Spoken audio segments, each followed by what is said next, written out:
I go ahead and start recording. So welcome everybody. This is the virtual meetup for July. And it's my pleasure to have with me today Alexey Milovidov, as well as Alexander Zaitsev, and also as a special bonus, Ivan Blinkov. Both Ivan and Alexey work for Yandex, and thanks to this time are able to attend. What I'd like to suggest is I'm going to go ahead and enable everybody to talk. If you would like to go ahead and just introduce yourself, we could sort of go around the room, see who's attending and where you all come from. So if we go in alphabetical order, I'm going to go ahead and, Artyom, I've just allowed you to talk if you want to go ahead and introduce yourself.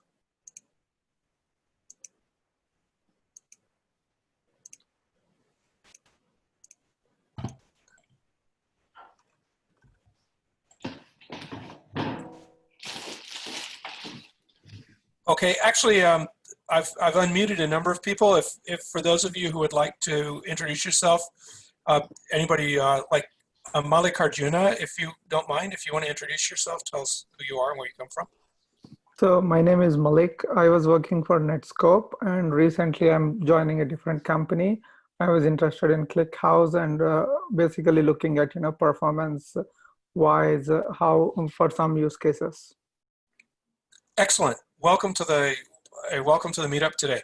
Next one is an old friend, Pauline Young.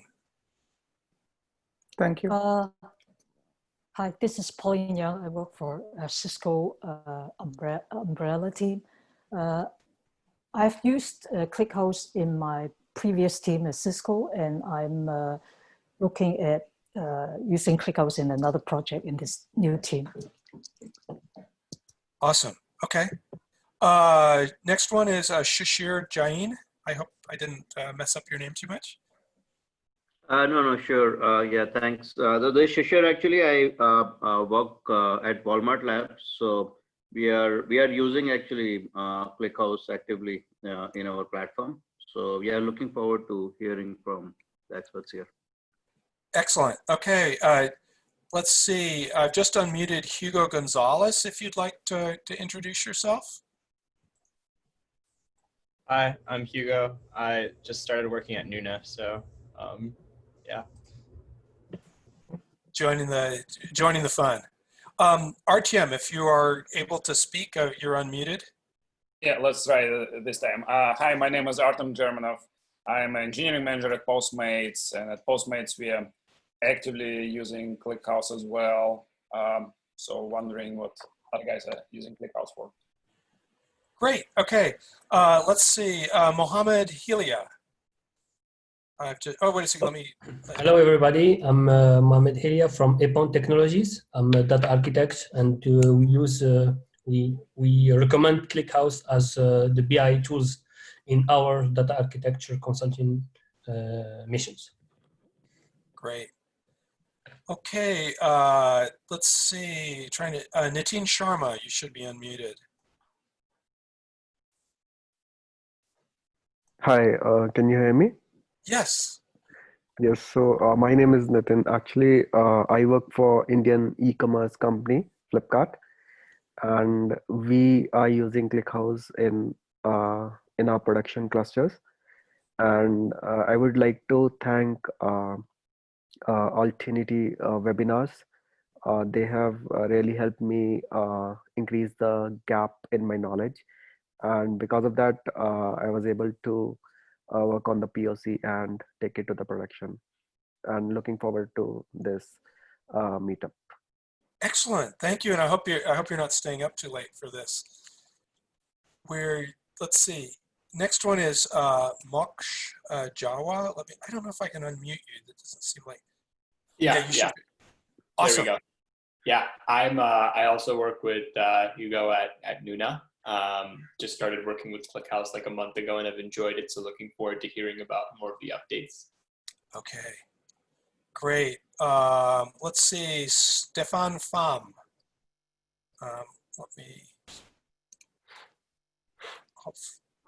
Can't tell if I'm having some trouble unmuting you. Okay, you may not have audio enabled. Alexey Pekin, if that's correct. Hello.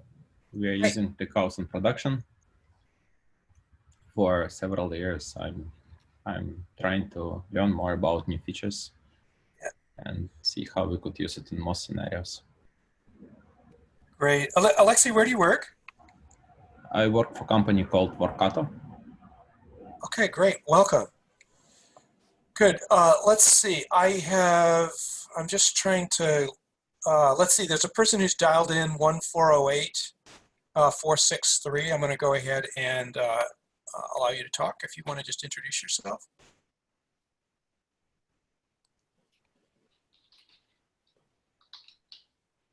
Okay, don't hear that person. So let's see. Amay Desai. Hi, this is Amay. I also work at Nura, and we have been productionizing ClickHouse to power our analytics app and also using it for other purposes. So quite excited about actually using ClickHouse and hopefully to contribute back to it also in the future. Awesome. Next person, I just enabled Brad Johnson. If you want to, oh, it doesn't look like you're enabled. Let me try to unmute one more time. Okay, it doesn't look like Brad. I'm sorry, I tried to unmute you, but I can't. Leandro Gutierrez.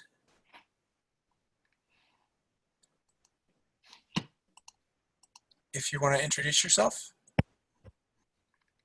I didn't know what kind of meetup this was. I thought it was just a little, I didn't know I'd be introducing myself. I thought I'd just tune in and oh, yeah. What's going on. So this is a community, just to be clear, this is the ClickHouse community in San Francisco. And yeah, so it's kind of, you know, normally we'd be meeting down at someplace like Cloudflare and maybe having a beer and a bunch of pizza and then doing talks. So we're trying to recreate a little bit of this on Zoom.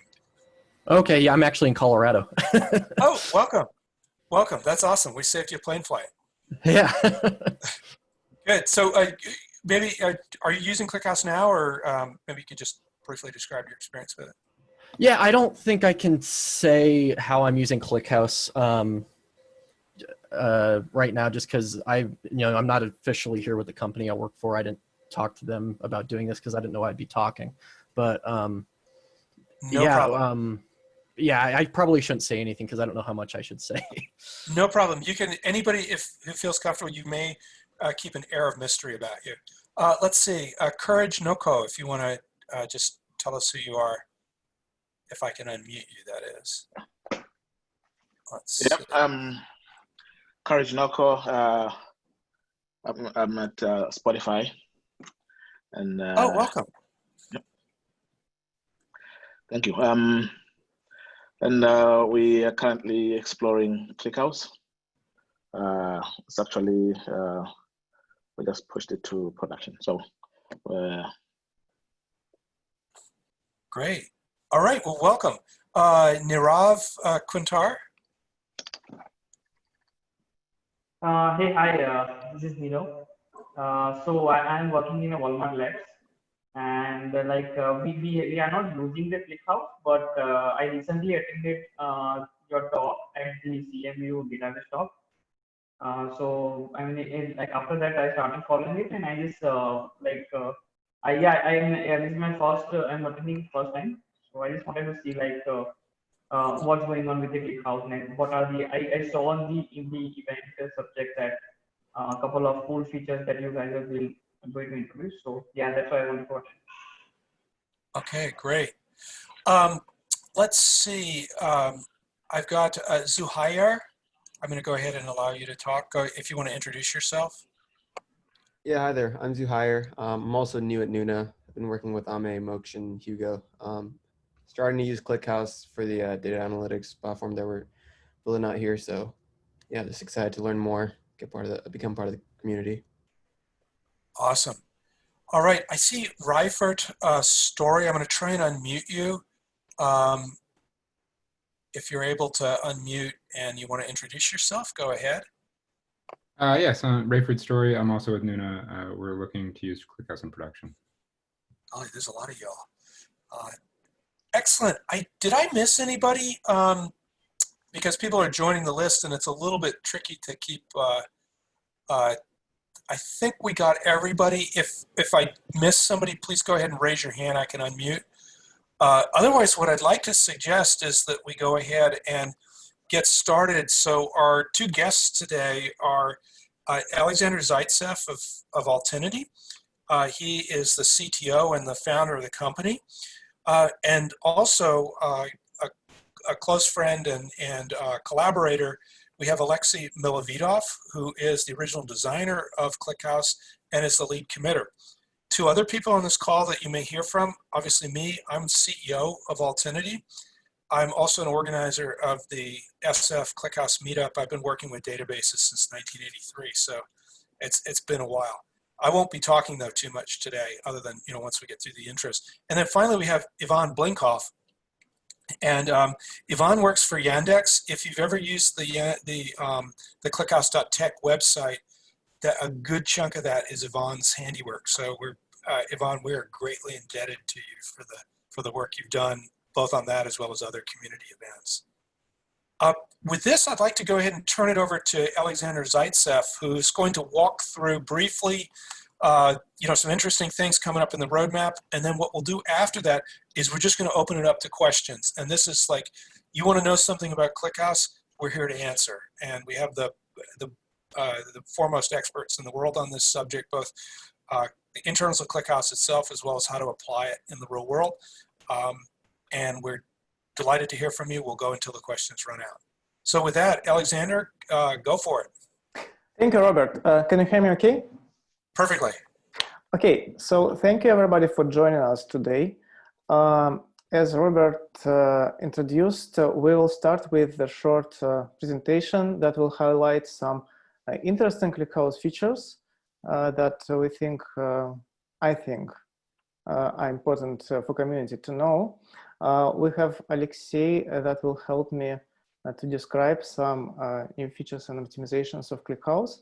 And later on, we will go to roundtable mode when you can ask questions regarding some use cases, regarding some features, regarding some future, whatever, and we will try our best answering them. So let's start. It's me and Alexey Milovidov who will be mostly answering your questions. I'm CTO and co-founder of Altinity, and Alexey, he works in Yandex, and he is father of ClickHouse. Let's put it this way. ClickHouse is his child. There are two companies that you know us. It's Altinity. This is a company who tries to build enterprise services for ClickHouse. So we're actually building software services and many interesting stuff, popularizing ClickHouse mostly in United States and Western Europe. From the other side, Yandex is the company who developed ClickHouse originally by Alexey's hands. It's still a major user and contributor to ClickHouse source code, and also a sponsor of community in Eastern Europe and Asia. So we kind of split it, the world a bit. So by the way, it is 1 month since ClickHouse has got his 4th birthday. So 4 years ago, ClickHouse has been released in open source. And since then, ClickHouse evolved quite a lot. When it first appeared, if anybody tried to use it in 2016, it was very cool technology, but it was very immature. So it lacked a lot of features. It was very fast on some very focused use cases, but if you step aside to some not so solid ground, you could get into troubles and problems. And since then, we are working with Yandex folks and with community together in order to build a better ClickHouse. And that includes certainly features. So a lot of features has been added in these 4 years. That includes performance, because performance is a cornerstone of ClickHouse. we always like to say that ClickHouse не тормозит. So ClickHouse doesn't slow down, if you want to translate it to English, or push us forward. And we try to preserve it and improve it. So every new feature, it's always tested for performance, and we have a lot of performance improvements across the board. We also invest a lot in usability, so make ClickHouse easier to use, especially for newcomers. Certainly, if you're using ClickHouse for a couple of years, you already know a lot and how to avoid some pitfalls and whatever. But if you're new to ClickHouse, you kind of expect the database to be user-friendly. So ClickHouse is getting more and more user-friendly. And last but not least is ecosystem development. 4 years ago, there were no projects around ClickHouse at all.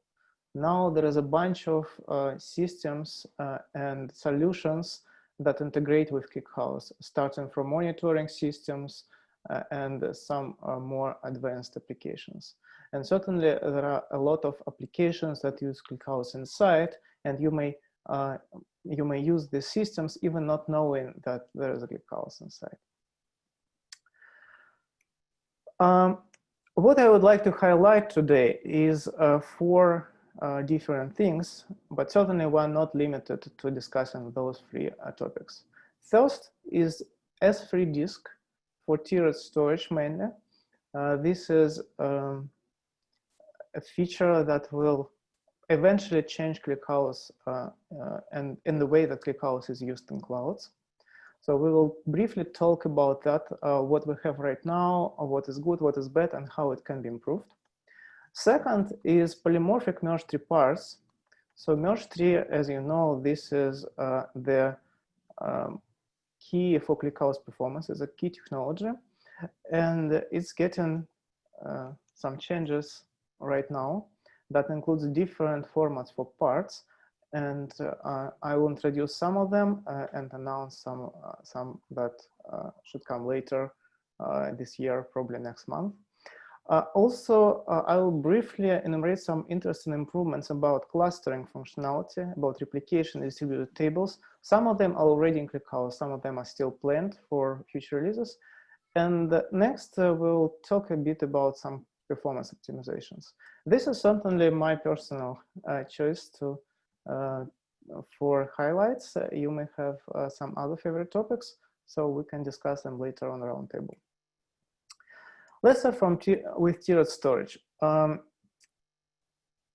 As you know, ClickHouse supports multiple storages right now, so it's possible to plug different disks and organize disks to volumes and organize volumes to policies that instruct ClickHouse how to move data around.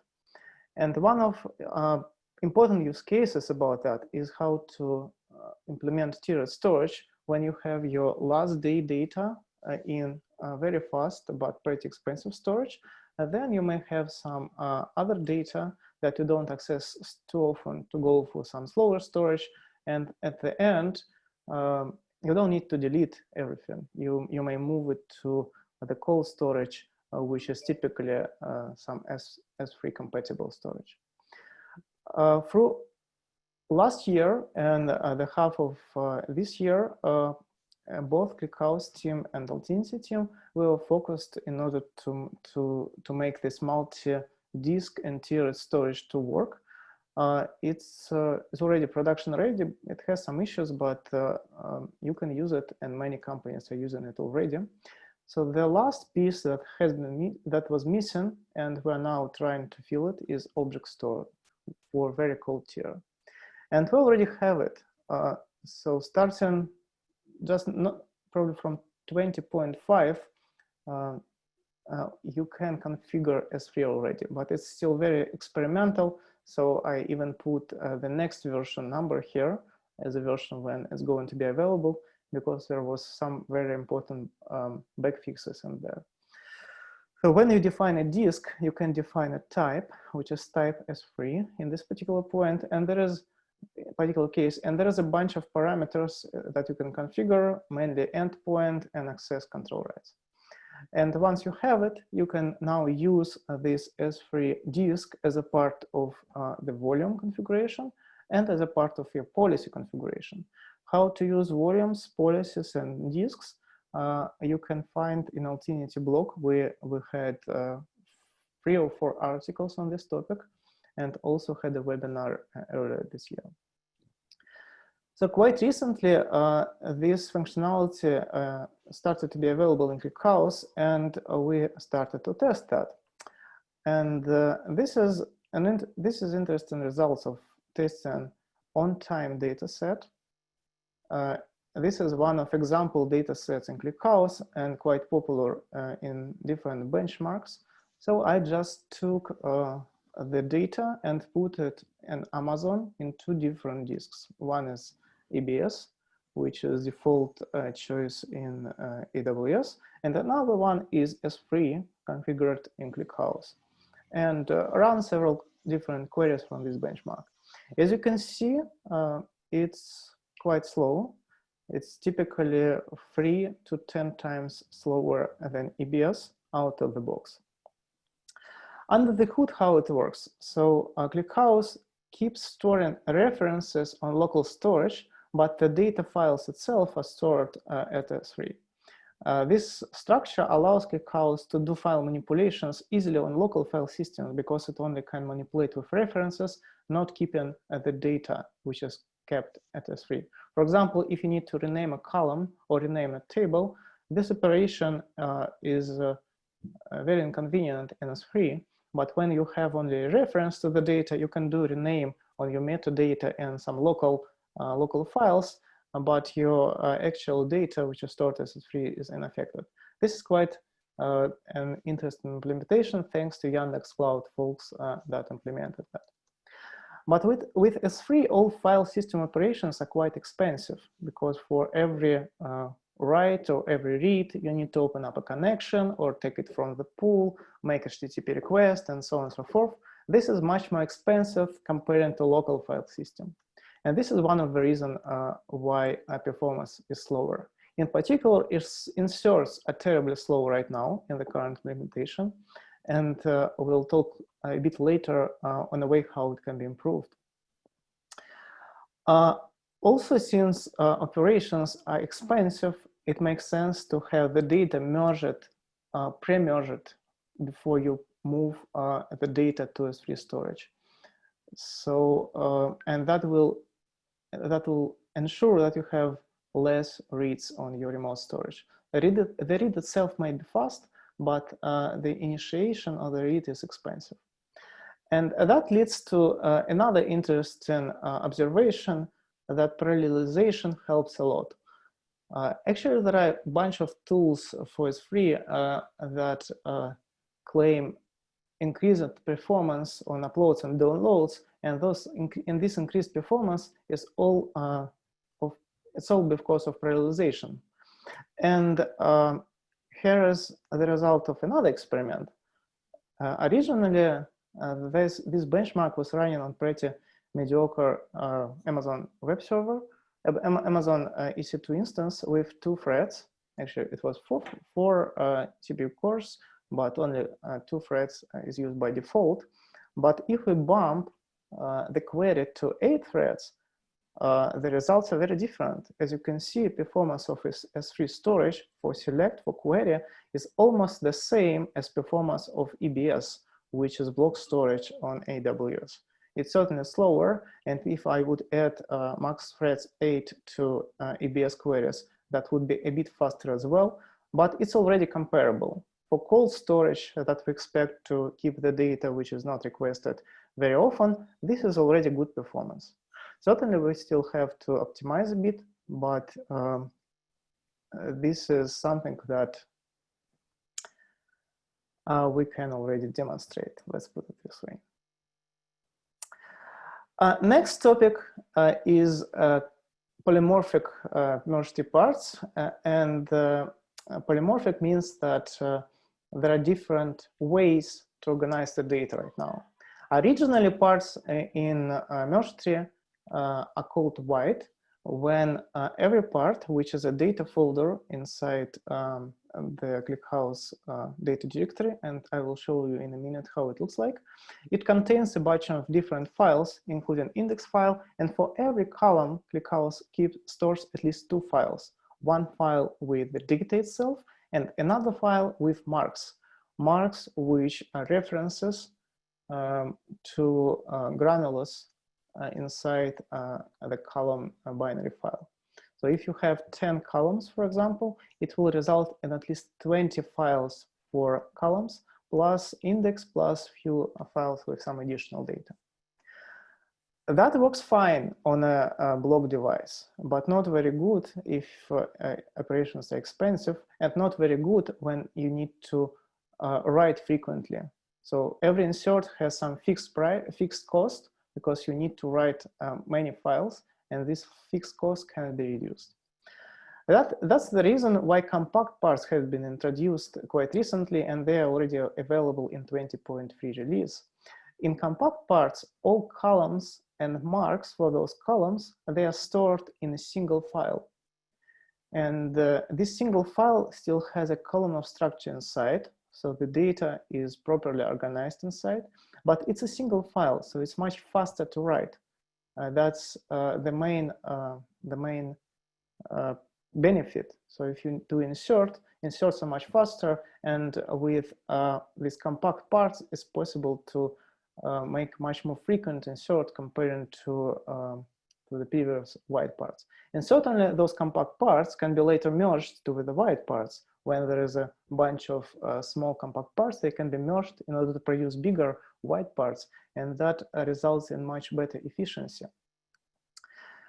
Just to illustrate this, you can look into data folders for ClickHouse, and for this on-time data set, the original wide format, it has 224 files for part in order to store 109 columns. That's quite a lot. And with a compact format, you only have 8 files. This is a big difference for inserts, and especially for inserts in S3. In our tests, insert to wide column, wide table, if you only want to insert a single row, it could take 70 seconds. We did some optimization, and it's now 10 seconds, but it's still very, very slow. In compact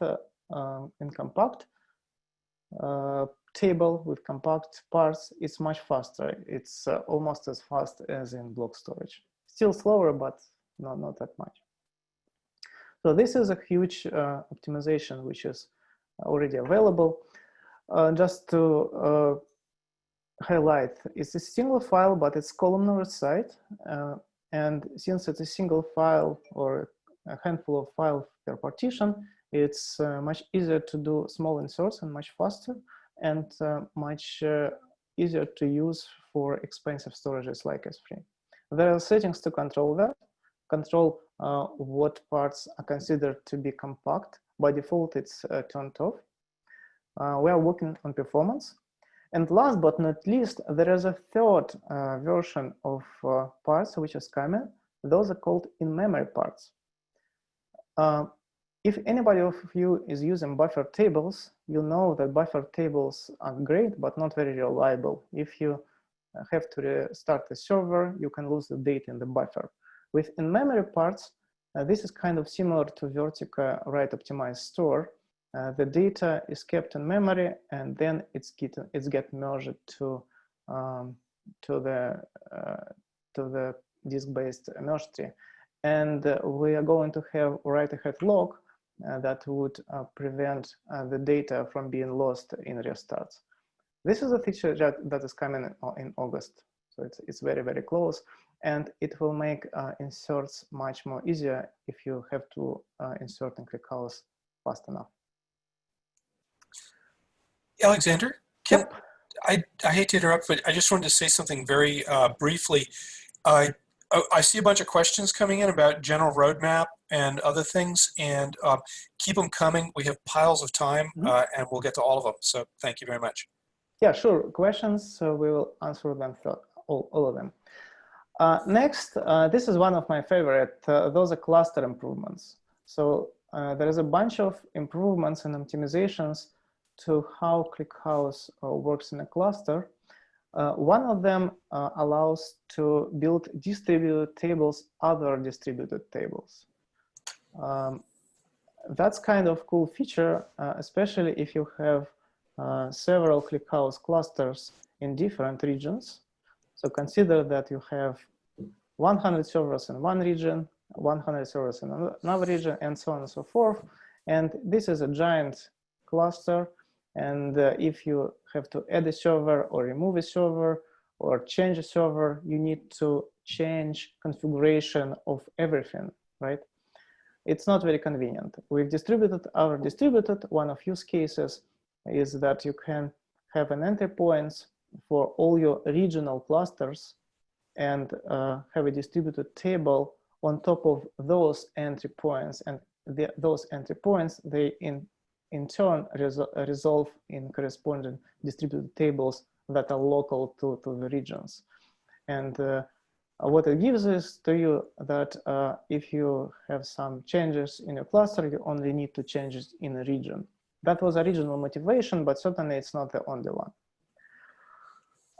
Also quite a cool feature is parallel distributed insert select. Again, if you ever had to copy data in the cluster from one table to another table, from one distributed table to another distributed table, it was kind of slow because you have to use a remote function, for example, and it loads the data and writes the data through distributed table in non-very efficient way. With parallel distributed insert select, when you run this query, ClickHouse automatically understands that for every shard, it needs to do this direct insert select. So it makes this insert select distributed, running on every shard and bypassing this merging and unmerging at a select point. There were a lot of improvements in distributed queries for sharding key. So ClickHouse can skip shards much smarter right now, or it can reuse the information about a sharding key. Again, it helps in performance if you guarantee that sharding key in your distributed table really corresponds to your data. Another cool feature is removing replica without removing replica which has been already lost. For example, right now, if you lose your replica, for example, your server is dead and you need to replace it with something else, it's not very easy because replica has a state in the keeper which is kind of hard to remove. With alter table remove replica, it's easy. Another interesting feature which is coming is database replicated. That makes management of replicated tables much, much easier than before. The idea is that in database replicated, you define how your replicated tables needs to be created. You define the path in the keeper and the cluster. You define a cluster that will be used in order to create those replicated tables and so on and so forth. And then you only need to create a table and database will handle the right path in the keeper. It will handle the propagation of your create table to other hosts in the cluster and so on. So you just run one create table statement. You don't need to care about paths. You don't need to care about a lot of things. Database replicated is supposed to take over a lot of these hand operations, handmade operations when you need to create a replicated table. Probably Alexey can explain a bit more later about this upcoming feature. And last but not least, there is a lot of internal modifications in ClickHouse which are currently coming in progress that would allow us to survive zookeeper partitioning. So now, as many of you know, if zookeeper is down or if zookeeper is partitioned because of some network problem, you cannot continue to write in ClickHouse. Tables go to read-only mode. Apparently, it's not a design flaw. It's not a serious design limitation, and we can overcome that with some more smart changes in ClickHouse. This is being developed right now. So once it's done, ClickHouse will be a bit less dependent on Zookeeper to be up and running. Certainly it still needs Zookeeper for replication, but if Zookeeper is down for whatever reason, you can continue to insert data, and ClickHouse will continue to merge newly inserted data, but not something which has been already replicated. And once Zookeeper is up, the data will sync up automatically as before. And last slide in this short intro are some, again, my favorite performance optimizations. Actually, the list of performance optimizations that has been done in ClickHouse in the last 3 or 4 months may take several pages, but those are probably the most significant ones. First is parallel select final. If you use replace and merge tree, then you know that select final allows you to get the final state, but it's not always fast. Partially because for some queries, ClickHouse has to do quite a lot of work, and partially because select final was single-threaded. Now it's multi-threaded, and those final queries are going to be much faster.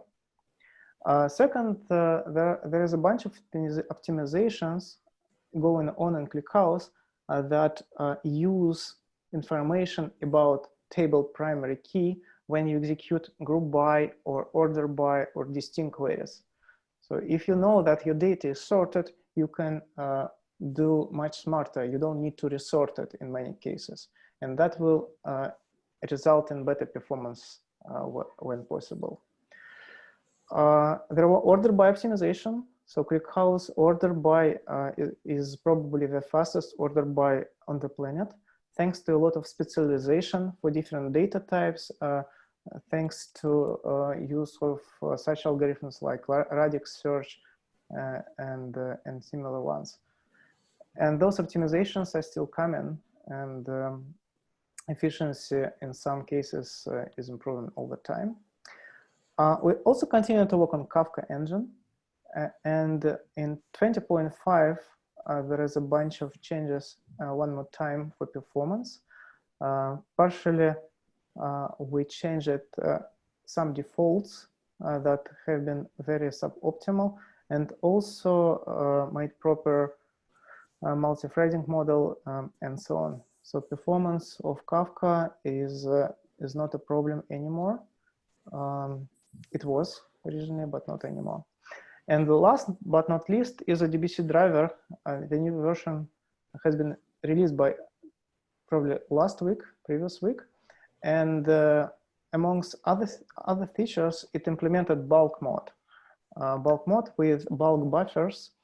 And many clients, and we tested it with Tableau, they understand this bulk mode, and the performance improved 4 or 5 times performance of fetch, which is something that we expect from ClickHouse. I'm done with this intro. So now we are going to answer questions. Robert? Yeah, and we have some awesome questions here. Here, actually, let me start my video so that I don't look like a strange geometric object. I think this is one both for you and for Alexey. I'm going to take the questions, by the way, in order. If you want to just queue them up, we'll keep working through them until we're done. The first one's from Shishir. Can you talk about the roadmap ahead to address improvements in join queries and data mutability related features, and how ClickHouse database is evolving in comparison to Druid? So I don't know if either you or Alexey wants to take that one. I think these are 2 different questions here. Yes. First about joins, and I was going to talk a bit about joins, but this is very wide topic. So ClickHouse joins has been improved quite a lot in the last 6 or 9 months, both in terms of compatibility and in terms of performance. In particular, there is a mode that allows you to join huge tables that don't fit in memory.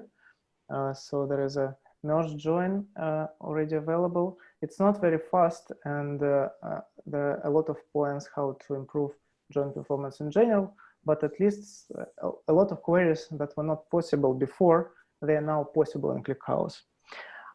If you read Percona blog, then keep an eye on that this and next week, because Vadim Tkachenko, who is CTO of Percona, is going to publish a new benchmark of ClickHouse versus MariaDB column store. And this is a benchmark on specifically on joins performance, because it's based on star schema benchmark. And you will see that ClickHouse, even with pretty limited implementations of joins, comparing to rock solid MariaDB, it outperforms it significantly on most of queries. For a comparison with Druid, I don't know if Alexey can take a lead. For me, it's just nothing to compare. Those are two very different systems. We talked to one of ClickHouse clients earlier today, if you are curious, and they said that they migrated a huge cluster from Druid to ClickHouse. They process right now 1 to 1.5 billion rows per minute, if I remember correctly. Yes, per minute, 1 billion rows per minute. And they load it into 10 shards ClickHouse cluster. Before then, they were using Druid, and after they migrated to ClickHouse, they actually reduced their cost on hardware on 90%, so 10 times. Hey, Alexey, do you have any thoughts on that, on Druid or join queries that you'd like to throw in here? Mostly the same about joins. I want to say that we continue to work on joins, and we deliver new improvements in every ClickHouse release. But the task is not limited, and we see that there is more and more that we have to do. Yeah, and then I think definitely with Druid, we are very interested in, I can just speak for us at Altinity. A lot of people are using Druid. As Alexander says, we do see migrations across. It's definitely, we're definitely looking at it carefully and, trying to understand how ClickHouse can meet the same use cases that Druid does. The architectures that are so different that it's sometimes very difficult to make comparisons. So we don't really have super good, we don't really have a point for point, comparison that says, hey, Druid this, ClickHouse that, one getting better, one getting not better or something like that. That's something that it would be great, actually, if I can put a pitch in for people who have used both Druid and ClickHouse. It'd be really wonderful to have you just queue up a talk. This is the kind of thing where it just makes it's a lot more interesting to do it when you have a real application, as opposed to running, like synthetic data sets. I think that gives more insight.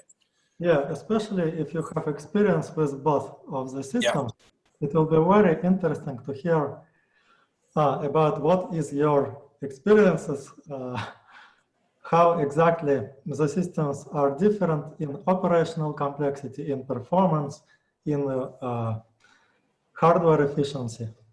Yeah, there is one place where I think Druid does pretty well.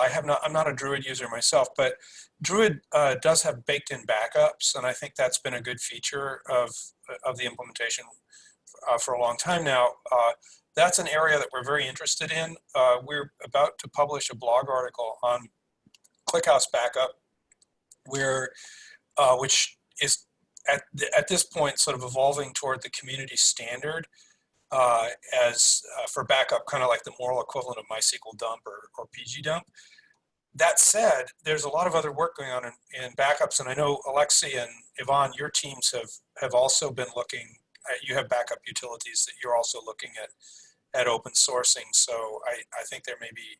I think that's an area where I would expect some improvements, particularly over the next 6 to 12 months, which bring ClickHouse to par with Druid capabilities. Let's keep rolling. I hope that answered the question. There was a follow-on. Do you have support for ClickHouse database on GCP Azure as a managed database offering? Well, it's funny you ask about that. We don't. So actually, Alexey, you guys are running ClickHouse in the cloud already, in the Yandex cloud. So that implementation is out there. We will also very likely have something to say on that in the next couple months. So if you're interested, really interested in that topic right now, feel free to give us a call, and we'll talk to you about what we're doing. I have a similar question coming up from Ame. What's the roadmap and timelines for join improvements? I think we've got that sort of covered, and window function support. Anybody want to take that one? So about window function support, this is the task most likely for next year. For this year, we'll just thinking about what are the best ways of implementation inside ClickHouse, but we did not start the actual development. So, and anything else on joins, or do you think we've kind of covered that? Ame, if you want to unmute, you should be able to unmute yourself and ask about this if you want to follow on that. So there was another similar question about joins from MA. Do we have shuffle join in distributed setup? So no, we don't have, but this is the next task that we are going to implement, because currently we have done multiple improvements for joins. Now we support most of the syntax that you will have in typical queries. We also have support for joins in external memory for big tables, but the possible improvements for distributed joins are still to do.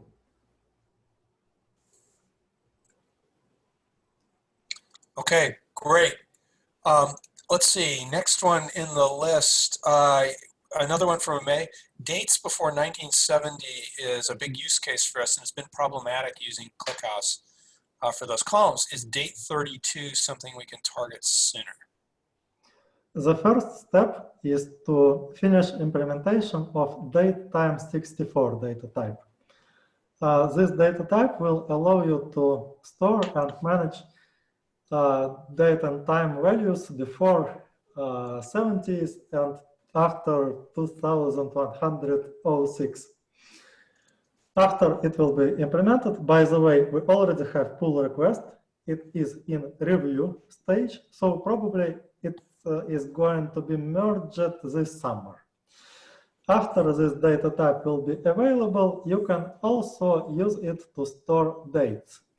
Just leave the time as 0, and you will be able to store dates. Next, we can think about the date 32 data type, but actually it will be not so necessarily after we will have date time 64. Okay. So the answer, most likely this summer, you will be able to store dates and date times before 1970s. Cool. Okay, here's one from Shashir. This is, man, we should have these questions. We should have the answers on flashcards. So if we have to scale out, is there a better way to handle rebalancing of existing data? This is very popular. question. By the way, and the answer is very long. The answer is that there are multiple ways to do rebalancing of your data, and none of them are perfect. But by the way, Alexander, do you want to answer based on your experience? Yeah, so actually the basic question is that the data will rebalance by itself. So it's for time series applications, so this is usually acceptable because you have new data coming, and if you scale out your cluster, then after a certain amount of time, you will have the data already balanced. Not the old data, certainly, but the new data.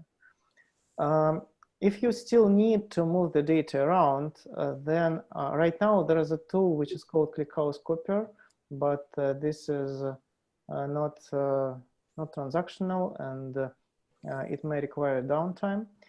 We actually have a design proposal that we discussed with Alexey earlier this year, how we can make automatic rebalancing in ClickHouse at part level. So at least we can make a solution that would move parts around based on some rules if rebalance is required.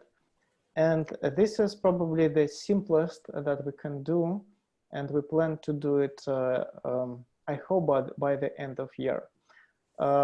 Going forward, in order to rebalance inside the part and get a more uniform distribution, it's still a question for discussion. We discussed multiple approaches, but we don't have something that we would like to implement. Alexey has a concept of so-called merge tree cloud tables, which kind of serverless. So you, if those are implemented eventually in the future, then you shouldn't care about ClickHouse servers at all, almost, right? You create a table, you specify probably some parameters, how much data do you want to store at single shard, and then this cloud table handles everything automatically. But this is very, very far future.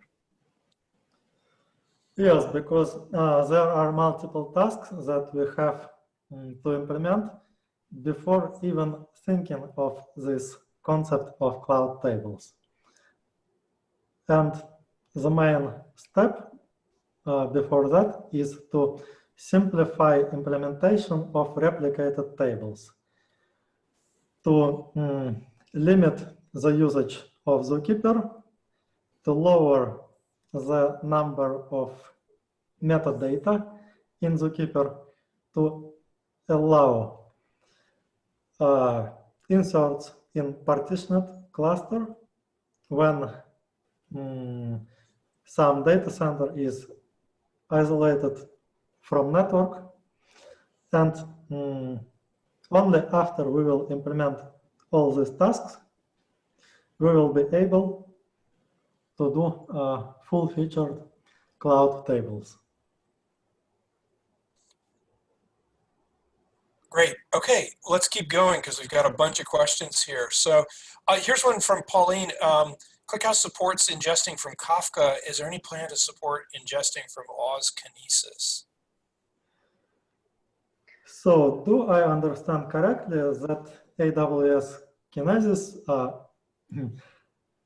is very similar in interface to Kafka? I think it's different. Actually, the integration of one technology or another, it depends on two things. First, it depends on certainly on community demand. So if there are many people in community say that they need ClickHouse to be integrated with Kinesis, then we will consider doing that.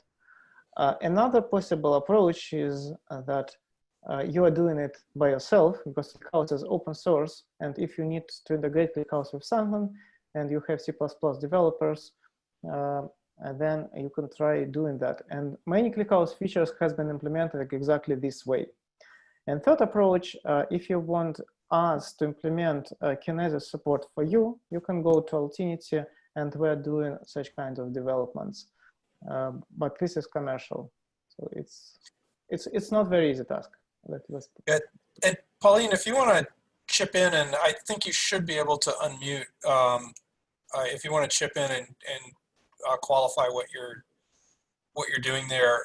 We'd be happy to go into more depth. Okay. We're currently looking into ingested data from Kinesis to ClickHouse, but we're in the initial stage. So we'll evaluate the 3 options that Alexander that proposed. So we could think about it further. Okay. Thanks for the answer. Cool, thank you. Yeah, by the way, if anybody else wants to talk and you can't unmute yourself, just raise your hand and I'll allow you to talk. Zoom is kind of cranky about how it manages this. Let's see, next on the questions. All right, here's one. Here's sort of a newer question. I'm new in ClickHouse and didn't use it, but going to consider the usage of ClickHouse to our project in the nearest future. Yay. We like that. So my question is very basic. Is it good to build 50 to 150 columns table for statistical purposes? As I know that ClickHouse is optimized for wide tables, but isn't this too wide for real production use? Yes, ClickHouse is optimized for wide tables, but if your table is not wide, it will work even better. So it is perfectly fine to have columns with tables with just 50 columns or even 10 columns or even 2 columns. It will work even better because 2 columns is more simple cases than 100 columns than thousands of columns. Right, and certainly our favorite pet data set is the airline on-time data, and that's like 107 columns, something like that. I forget, I haven't counted it lately, but there isn't a problem. There's lots of people doing, like 150 or more columns. We come up with that quite a bit. And there are many use cases when there are just 2 or 3 columns for time series, for example. Yep. Date and time and some tag and value. That's it, right. Just 3 columns. But sorry. And probably hundreds of billions or even single trillions of records on each server. Right. Yeah, from another side, there are ClickHouse users that have many hundreds of columns or even single-digit thousands. It also works. Yeah. I think, for example, there was a talk on Uber, how they're building a system for service log analysis. I believe, Alexander, if I'm not mistaken, that one's in the hundreds of columns because they're integrating columns from a pretty wide range of services. Yeah, and they're also adding columns dynamically, so this number is going to grow. Yeah. Yeah, so definitely, I wouldn't be afraid of it. There's definitely, that's probably not the biggest, as Alexey says, you can, it works either way. The biggest drivers of performance tend to be about, how much data do you read? So if you have a lot of columns and you don't read them, you're still going to be really fast. And there's certainly that's something we can dig more deeply into if you have more questions. Let's see, here's a great one, which is a kind of a variation on what we talked to. Is there any automatic integration to get data into ClickHouse from S3? Mohammed, what do you mean by automatic? So ClickHouse has a number of ways to get data from S3. One way is using S3 function or S3 table engine. That allows you to pull data in S3 and even to pull data that is stored in multiple files using a single select insert statement. So if you store a bunch of CSV files or even the zip CSV files somewhere on S3, you can pull them and load them into ClickHouse with a single SQL command. Another possibility is that I discussed earlier today is using this S3 disk. In this case, the data is stored by itself in S3, but this data is tightly connected to this particular server, so you cannot reuse it. So the way how it's currently implemented, you cannot use the data from one ClickHouse server to another very easily without replication. Does it answer your question? Thank you. The problem that we have is how we have we had Scality as a data source. It's a compatible S3 protocol, and what we need to do is to get data from Scality and get it into ClickHouse to perform to be more performant in our queries. So as we know that the data and processing are co-located in ClickHouse, and it's more performant to get data into ClickHouse than to let it in S3 packets. So we try to find some automatic procedure without coding for the moment, if we have some alternative to get data automatically from S3 to ClickHouse. This is the point. And is your data, what is the format of your data? Parquet. It's a Parquet. Okay. Yeah.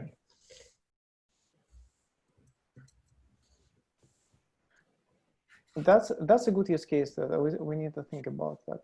Right now, there is no automatic way to do that. Okay.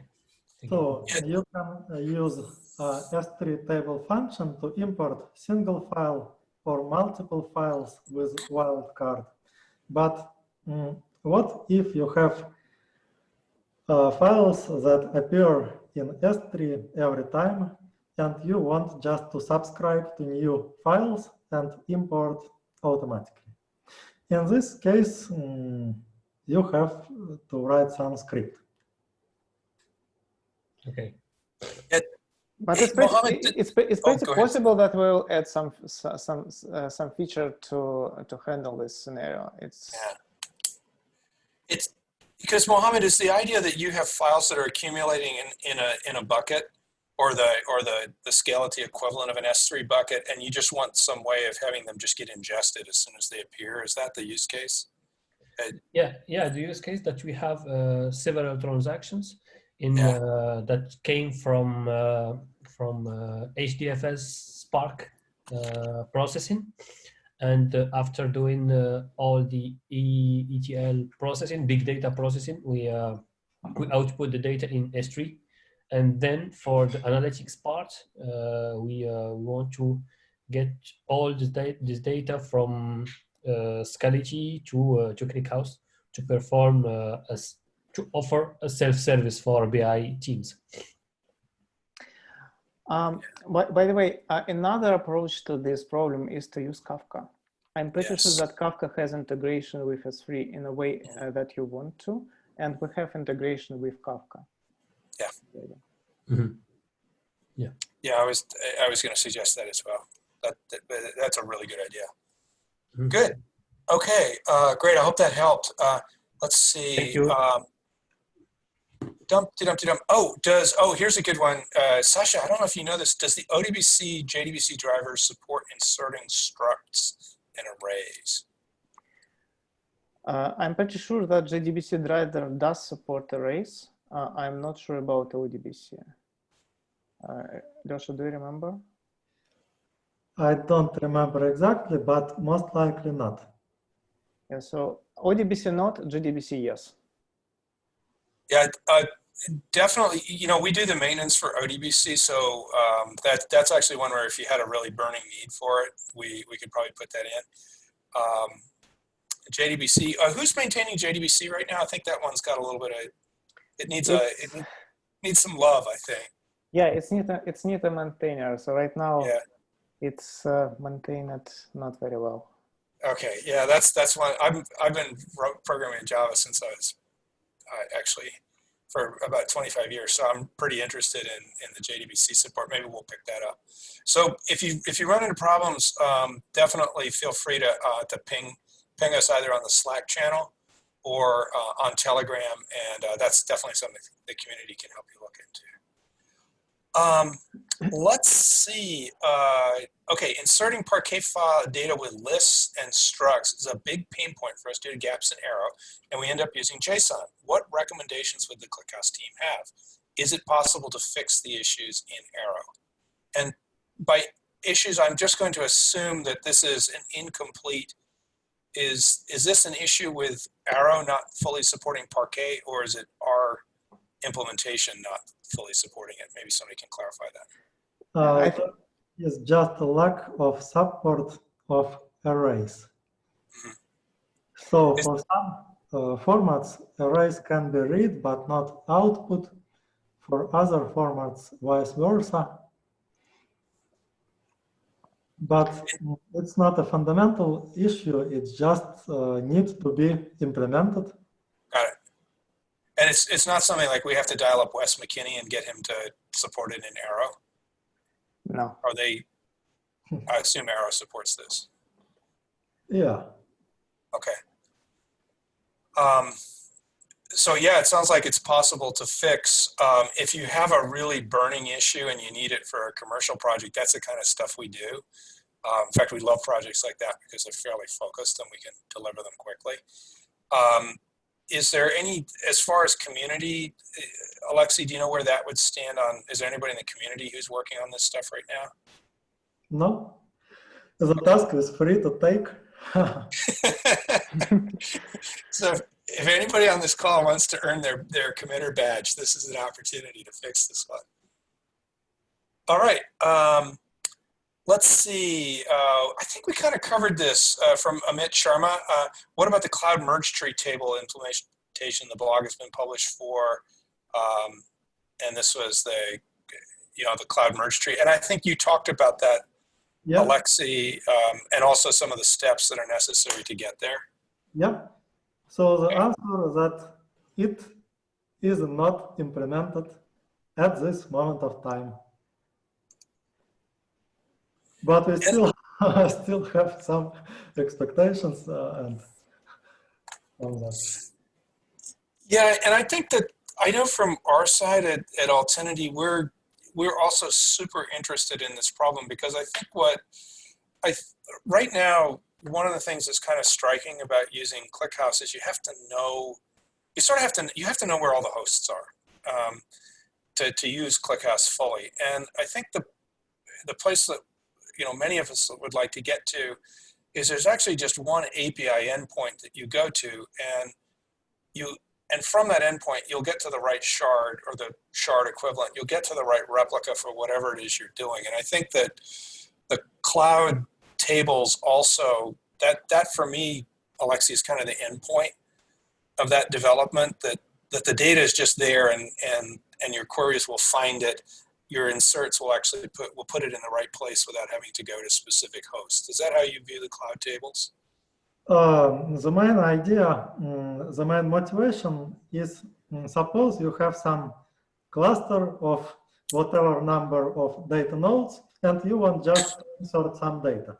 But you don't know in advance how big the table will be. Do you want this table to shard across all servers or across just some subset of servers? You want to start inserting this data onto cluster to balance this data automatically. Right. So it's sort of, and I think what a lot of us have in our heads is that, and a lot of users that we talk to are thinking Cassandra and, with consistent hashing. And ClickHouse can't quite do what Cassandra does. And I guess the other issue, and, Amit, if anybody on this call has interest in this problem, we would definitely love to talk, because I think that this cloud tables concept is also closely tied to multi-tenancy and being able to support, like Alexey, when you talked about groups of server, like a subgroup of servers within the cloud tables, that might be a group of tenants, and then another group of tenants, another group of tenants, being able to manage that efficiently and have the data land in the right place. That's definitely something we're in conversation with people about right now, to try and figure out how to do that. So if folks have thoughts on that, please do chime in, join Slack, join Telegram, and let us know what you think, or call us directly. All right. Oh, here's a good one. Here's from Nitin. When we're in production, the analytics team have the requirement to have raw data extracted from ClickHouse. How is ClickHouse performance when it comes to extracting raw data, all columns, for a given time range, given that each column data is stored in different files? Anybody want to take that?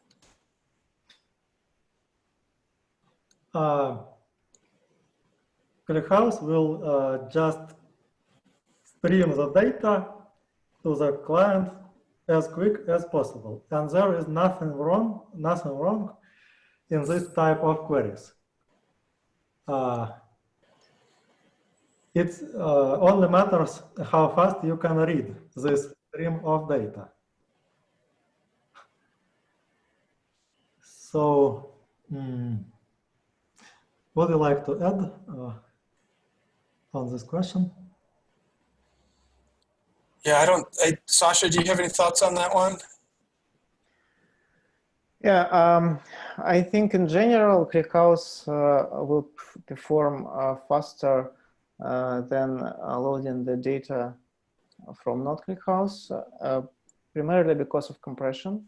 So since the data is compressed, it consumes less disk space, and it's faster to read because we see the storage is typically a bottleneck, especially if you are loading a lot of data and importing or exporting it somewhere. What is bad in ClickHouse if you want to load just a handful of rows from the byte table? So if you select something like 100 rows, limit 10 or limit 100 from a table, it's not efficient. ClickHouse will introduce a lot of overhead of reading extra data in this case. But if you're loading a bunch of data, full day of data, or a full partition somewhere, and export it to CSV files or whatever, that's sufficient. So maybe I have to clarify. So there is some statement in the documentation that don't do select star. It is inefficient. So the question is, what if I will do select star from my table where some range just to export raw data? And the answer is that even if you will do select star queries, there is nothing specifically inefficient in ClickHouse. We can only say that select star is less efficient than select a few columns.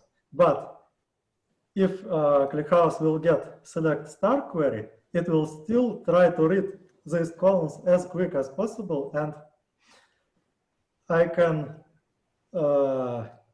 say that it will do it in the most efficient way as it is possible. Yeah, one of the things that jumps out, because I've actually had to deal with this problem before, a little bit on ClickHouse, but also in other systems.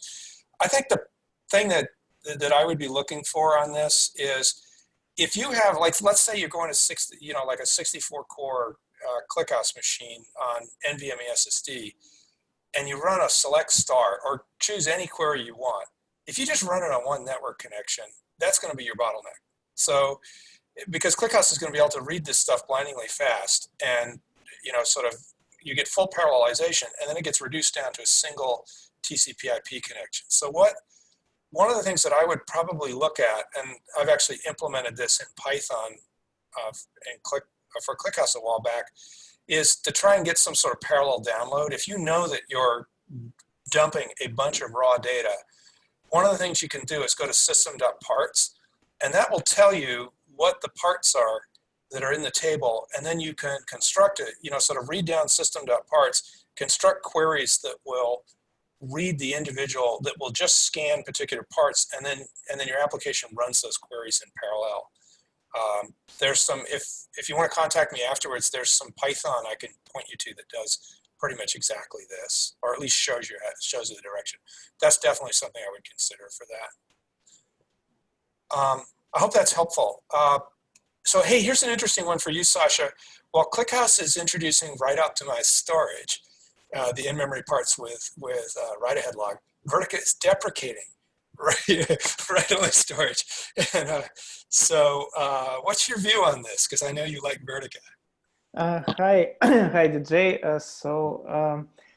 That's a good question. I briefly read the Vertica article, and the reasons they have write optimized storage and they don't have, and I'm not 100% sure that they are doing a right thing here. From one side, from another side, implementation of ClickHouse memory parts is different from Vertica was. In particular, it's durable, thanks to write-ahead log. This is something that Vertica didn't have. Probably Alexey can comment more on internals of this implementation, but it really one of the things that ClickHouse community is looking for, because it's better than buffer tables that we're having right now. Buffer tables are more like WAS, not exactly, but from insert perspective. Yes, I can also elaborate on this. So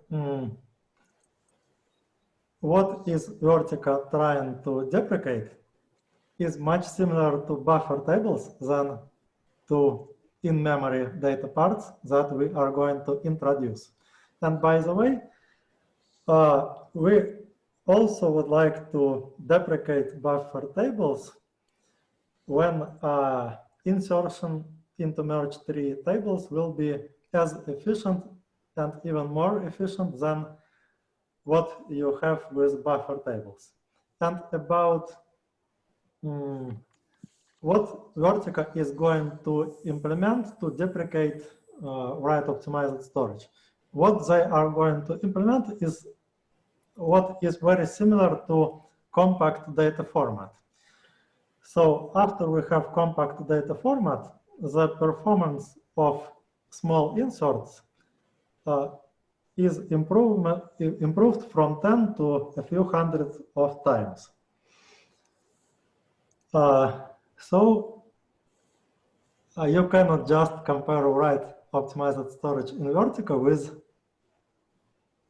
something that looks similar in ClickHouse at the first glance, because they are actually very different.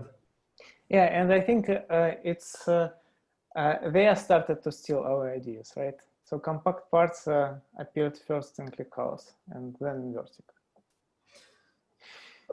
Maybe. To be clear, they have they call it ROS bundling. They had it, I think, for a while also. Yeah, when I read these articles, I see all similar concepts with different names. Well, thank you very much. It's more or less clear, but I have a small follow-up. So there is a case we have like for like hybrid transaction analytical processing with new data being inserted, and new data has to be like sometimes edited with some data quality checks or some delta calculated between rows dynamically.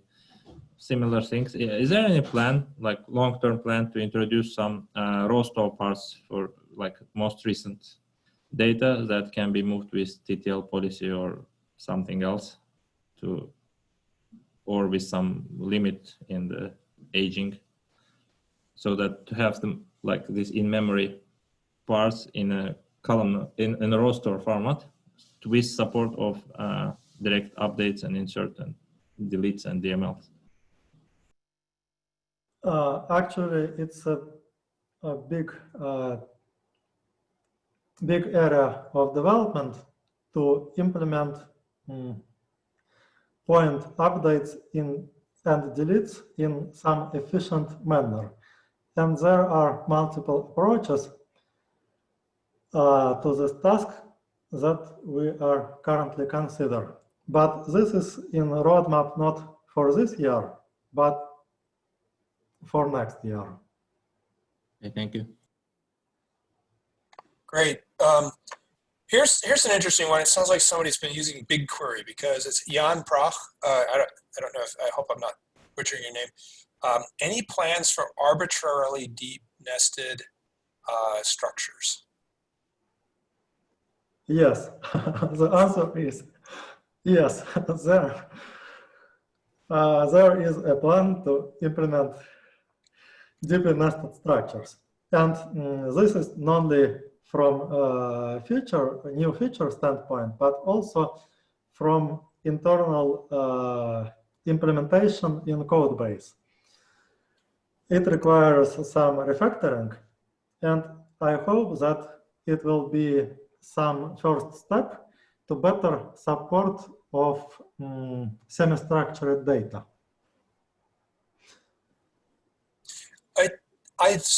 Jan, I allowed you to talk. I just wonder if you want to follow up. Are you using BigQuery by any chance, or some other database that supports this? Yeah, I was actually working at Google, so there was a lot more things I was using, but there was a good realization of the value of the nested data structures actually. Yeah. And so we have like Spark and whatnot, right? And we can well, actually, it also doesn't have perfect support for nested stuff, but it does have it, and it's actually very useful. And people have naturally like JSON and whatnot, so it makes sense to have that reflection. So actually, like having just one level nested in ClickHouse is actually kind of limiting in how we model the data. Yeah, well, you can pull data out of, like if you store stuff in JSON, you can use the JSON extract functions to pull data out, but it's pretty painful. We had a project earlier this year where we were working on that, and it was, yeah, let's put it this way, it was not as easy as we would have liked. So, Alexey, is there some notion, can you describe a little bit more what you're thinking there? Is this something where you'll have the data structure explicitly, natively represented in ClickHouse? Is that how this will evolve? Because I'd love to see that too. The first step is to have some fixed data structure, just to not limit it to one level of nesting. But it is just the first step. So I don't know ClickHouse did well, but I would expect that arbitrary level nesting should be relatively easy to add if there's no support for the repeated arrays. I think repeated would make it harder. Because if you think about it, you could represent the arbitrary nesting as just name and mangling, basically. Actually, we have support for arbitrary deeply nested arrays. You can store 2-dimensional, 3-dimensional, whatever dimensional arrays in your tables. You can also organize them in tuples, and you can have tuple of arrays, whatever. What you cannot have is just to specify nested data type of another nested data type. But you can have multiple dimensional arrays inside nested data type. Interesting. Thank you. You're welcome. Okay, great. All right, so here's next one, Nitin. And by the way, there's a couple questions in chat, which two from GNU. We'll get over to those in a minute. As we want to onboard different teams onto one ClickHouse cluster, what is the best way to organize data of these different teams in a single cluster? For example, like using namespace. Any light on how Altinity or Yandex organizes data of different clients on one cluster? Either one of you want to take that? Alexander? Yeah, that's a good topic. So actually, it's very much depends on the company and a number of teams, or sometimes number of tenants, if you wish. So right now, ClickHouse can. So if there's a teams inside your company and they need to see the different data, then you can use row level security, for example. Row level security allow you to apply filters dynamically based on the logged user, and it's pretty good. But it doesn't always work for security regulations, for example. So if you have multiple tenants, you probably don't want the data to be shared inside the same table with those tenants. In this case, you can go to different approach, having separate databases or separate tables or separate partitions per tenant, thus having some data isolation, not on the server level, but at least at the storage level. So you could probably store it differently and possibly to encrypt it in the future with some encryption methods. For huge companies that have hundreds of thousands of tenants, and Yandex is a good example, they have to do it on application side, because you can't have 100,000 users in ClickHouse. You have to use a single user, probably a number of users. We do have 100,000 users? Thousands of users, yes, in ClickHouse. By the way, they are configured with old approach with XML configuration, but now we have role-based access control and the possibility to create users with SQL queries. What is the size of your XML file? I can check, but I think it's just maybe 100 kilobytes, but not so big.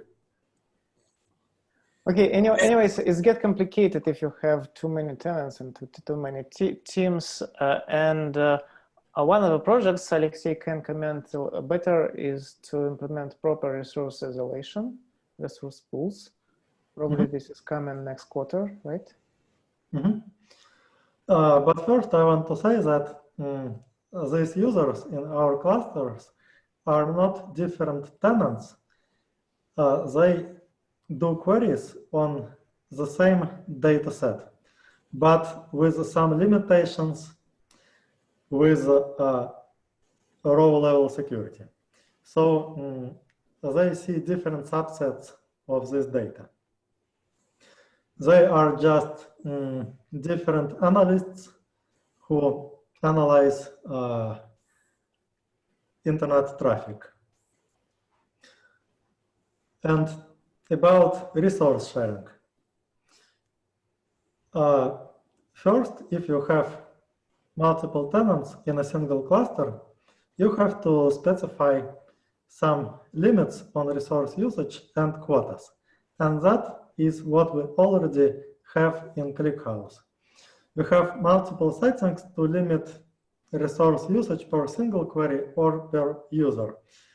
For example, the maximum execution time of query, or the maximum amount of data that a single query can read, or the maximum amount of concurrent queries that a single user can execute.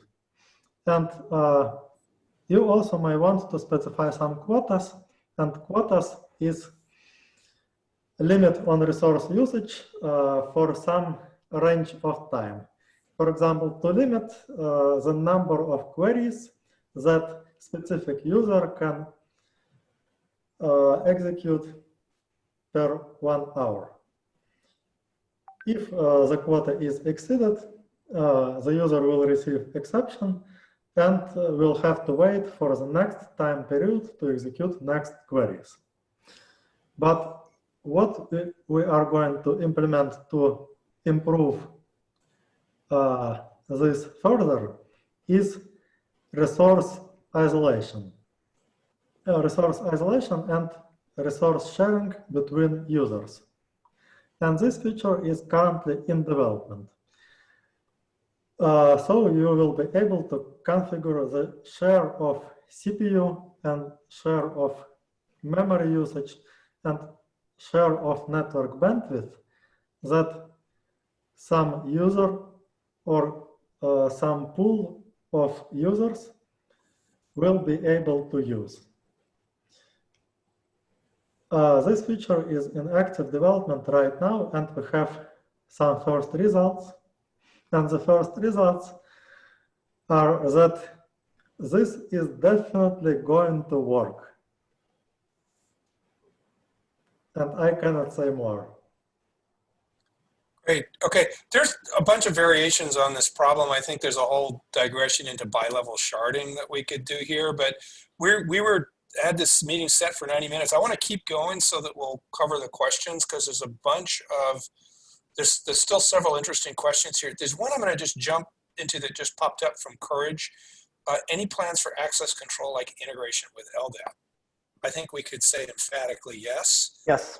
Yes. We have, yeah, we've been testing the daylights out of it. There's a test user called Gandalf the Grey who's been hard at work for, I think, Alexander, like a couple months at this point, beating up Ldap. Yeah, so Ldap Authentication is going to be merged today or probably tomorrow. It's already a feature that has been complete and well tested. And next, we're going to work on mapping of Ldap users to ClickHouse. So right now you have to have a user in ClickHouse, but you can authenticate it in Ldap. Next step is to keep everything in Ldap. So you don't need to configure on ClickHouse site. You only configure that you use Ldap server and probably some mapping of roles from Ldap to ClickHouse if needed. So this is going to happen soon in the next couple of months. Yeah, that one's coming. Here's another one. Does ClickHouse do projection pushdown into subqueries? For example, select a comma few comma fields from select star from table with lots of columns. Is ClickHouse smart enough to do that? Yeah. Okay, great. But recently, not always. For this type of query, always. And it was available at least even before ClickHouse came open source. Okay, so that's a big yes in capital letters. Oh, here's a great one from Newton, who's not on the call, but according to the official ClickHouse documentation, a table with aggregating merge tree will have one row for the same primary key. But in production, we've seen that there are more than one row for the same primary key, and many times we have to use optimized table final to collapse the rows. Some more. Do you want to comment on this, Alexey? Because this is, I think, goes to kind of the natural, the way ClickHouse manages data, and like why you would get multiple. Yeah. Either documentation is wrong, yeah, or you just read documentation incorrectly, because it should be clearly stated that data is aggregated in background during background merges, and data is always kept in some not completely aggregated form, so you will have probably more than one record for every key. And this is how it is supposed to work. This is normal. And usually when you query aggregating merge tree table, you also do group by to aggregate data completely on select. I can also add that for argmax, you don't need to use aggregate function, but you can use a simple aggregate function, which is much easier and faster. And the other thing about this in terms of storage organization, the fact that it's not fully aggregated is what enables us to distribute data across a bunch of hosts. So I think with ClickHouse, you should never assume that things are fully merged or fully aggregated, because the data is this is designed to support distributing the data across many hosts, and you often have pieces of the aggregate, if you will, in different locations, and then ClickHouse combines them. So it's by design that it's not fully aggregated. Yeah. So when you use aggregate in merge tree, ClickHouse does most of aggregation in background, but you still have to write aggregation in your select queries. Yeah. Yeah, great question. I think it goes to very, very basic, sort of design of data. And so thank you for asking that. Let's see. Got a last question in the list of questions. It is, how is multi-tenant isolation suggestion in ClickHouse? I think we kind of covered that. This is to ensure one tenant does not get another one's data. And Alexander mentioned a number of options: put it in different databases, put it in different tables. Alexey talked about resource management, which will keep the neighbors from bugging each other. I think there's always a trade-off between, how between separating data completely and achieving high performance. Because if you have a very large number of little files, it's going to fragment your memory. In a variety of ways. It also means that there's a lot of files you have to open up and look at to do queries. So I think there's definitely a trade-off here. One other really interesting issue that we are beginning to look at is how to do encryption, and particularly in multi-tenant data sets where you might have tables where, data for tenants, multiple tenants in the same table. There's a first step on this coming in the next few weeks, which is implementation of AES Encrypt and Decrypt functions. They're on the model of MySQL.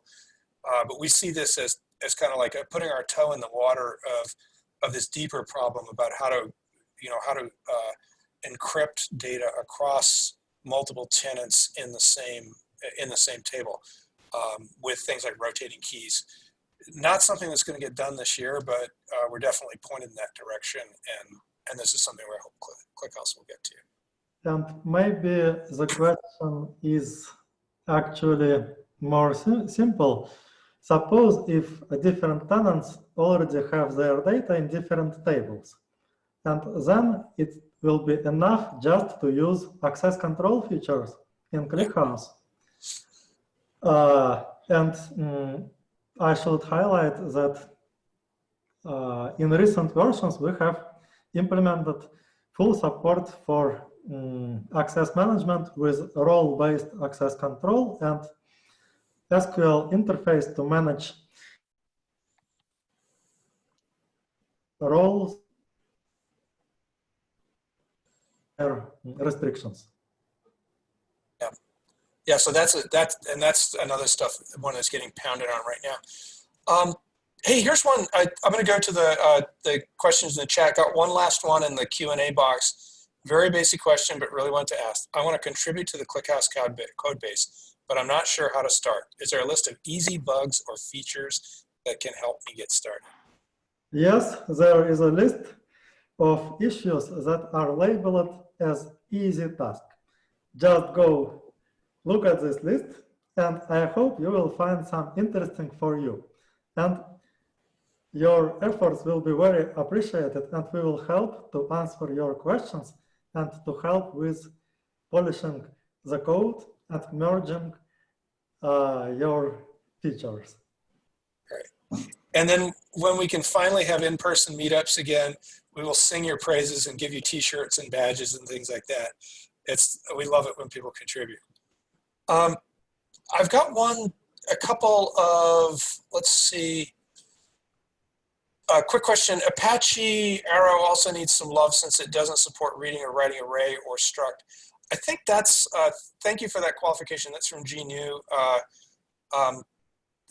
That's something I would like to look into. If you are interested in that, feel free to contact me offline. Or if you can qualify this on the call, I think you're able to talk. Let me see if I've got you enabled. Weird. No, he may have dropped off. And then finally, is there any plan for better support for the with statement? I think that was sort of covered under CTEs, but is there is a few. There are a few tasks on better support of with statement. The first task is to allow to specify subqueries inside with. And the second is allow to use definitions in with statement inside subqueries. Two different tasks on top of with and subqueries. And these tasks are not hard to implement, but if you will not think about full support for CTE, especially recursive CTE, it is a little bit more hard to do. So it will be next after the first steps.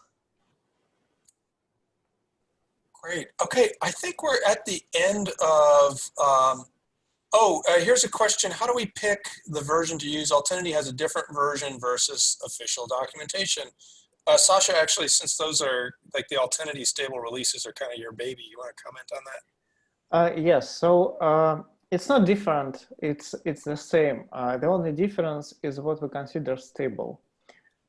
So ClickHouse stable releases in ClickHouse repository are those that pass all tests and some internal QA or development team. And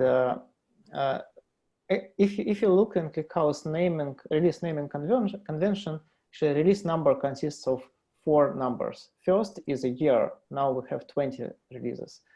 Second is a major release. So we have 20.5, which is the latest to the moment. And third is a bug fix release. So if you see that the release number is 20.5.2, this is very early release in 20.5. And usually those releases have some problems, regressions, and different sort of issues. Unfortunately, right? They're marked as stable because they're stable for trying, for using in development environment. They don't crash, right? So they're stable enough, so they're marked as stable. From Altinity side, we have our own certification process. Then we try to certify releases that are safe to use in production. So the current Altinity stable release is 20.3.12, and there was a 13 release today that we need to look into closer. And we're sure that using this release in production is safe enough. You don't have unexpected crashes, and we know all kind of issues that you can face. So that's it. It's the same release, just a different certification process. Okay. So the same package, the same binary, yep. Just different process of picking the release to recommend. And also I can say that if we're aware of some regressions or some bugs in corner cases, we're just going to fix them before naming some release as stable. This is just that we must do.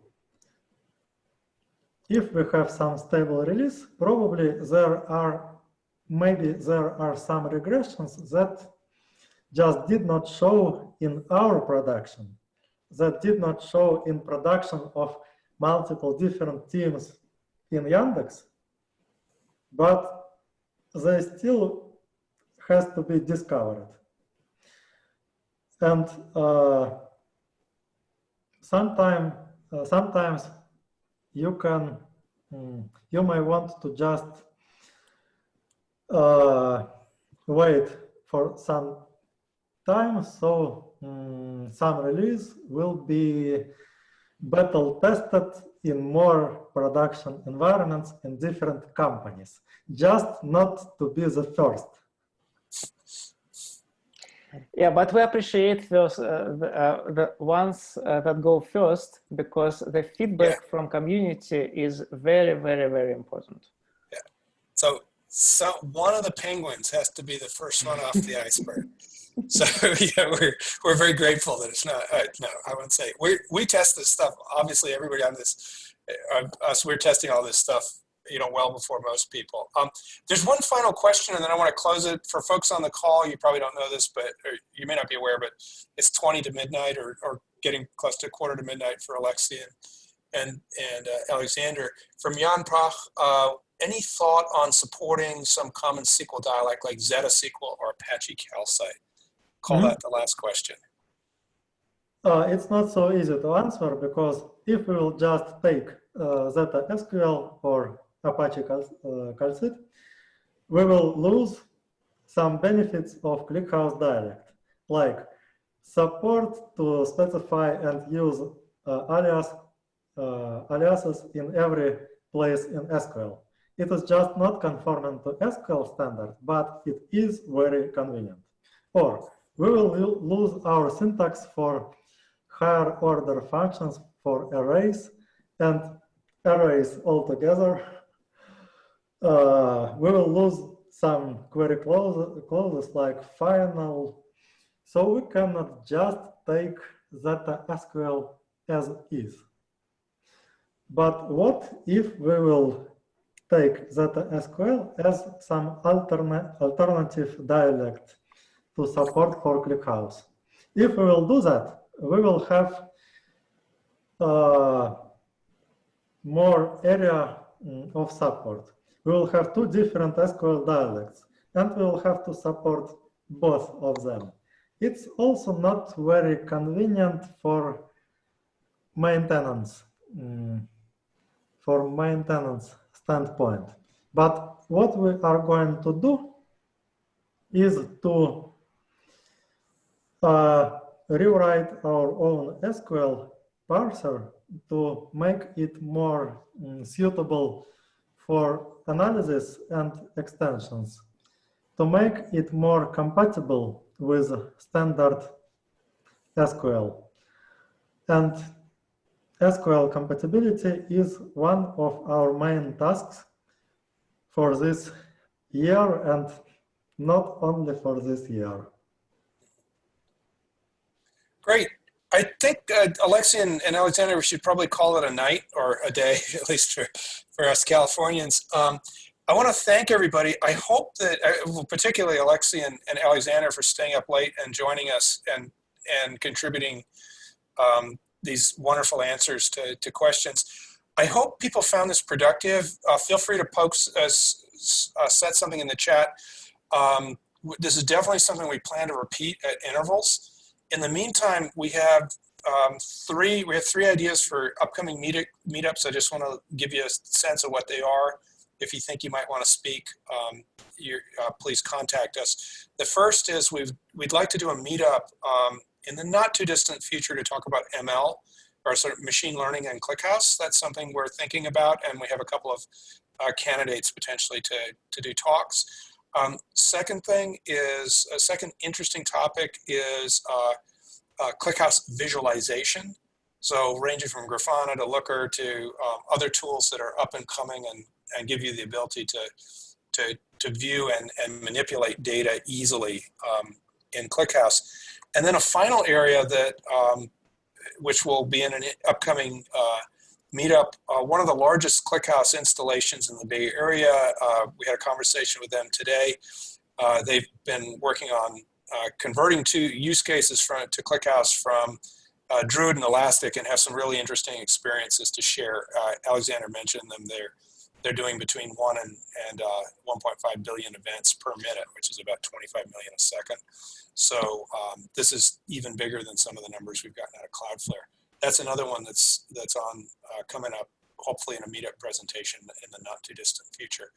So please do, if I know you all are doing interesting things with ClickHouse, please do consider presenting.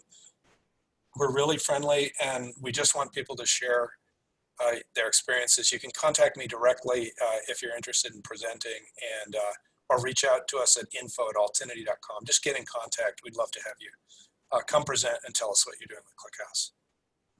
So with that, Alexey and Alexander, thank you very much. Thank you also, Ivan Blinkov. I think we'll call it a day.